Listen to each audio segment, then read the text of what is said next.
Voter list থেকে শুরু হচ্ছে এই কারচুপি।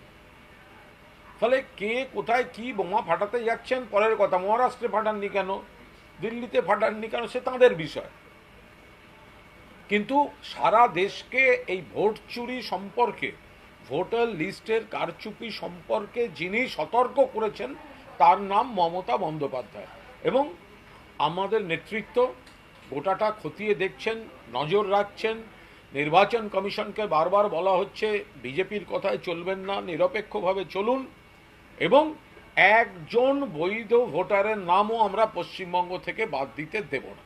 কোর্ট যদি জামিন দেন, তো এখানে বিরোধীরা সব বিষয়ে একটা কথা বলা, এর তো কোনো অর্থ হয় না।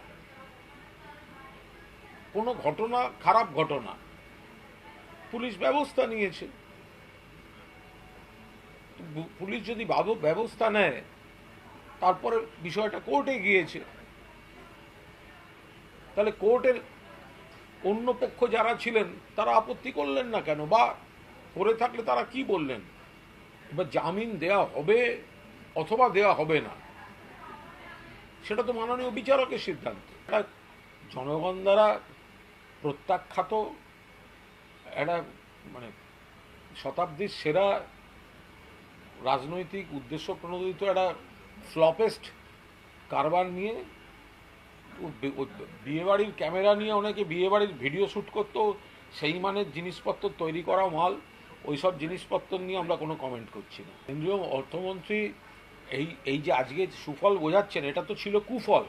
সুফলটা তো এনেছেন মমতা বন্দ্যোপাধ্যায়। উনি যে জিএসটির কাঠামো করেছিলেন সেটার পুরোটাই ছিল কুফল। অর্থাৎ একদম ধনীতম ব্যক্তিরা যে প্রোডাক্ট ব্যবহার করে তার উপর জিএসটি নেই বা জিএসটি কম, আর সাধারণ মানুষ, গরিব মানুষ, মধ্যবিত্ত, নিম্নবিত্ত যা ব্যবহার করে তার উপর জিএসটি বেশি। তৃণমূল কংগ্রেস বলার পর তো ওনাকে সংশোধন করতে উনি বাধ্য হয়েছেন। তো ফলে উনি দিয়েছিলেন কুফল, মমতা বন্দ্যোপাধ্যায় সেটাকে সুফলে পরিণত করতে বাধ্য করেছেন কেন্দ্রকে।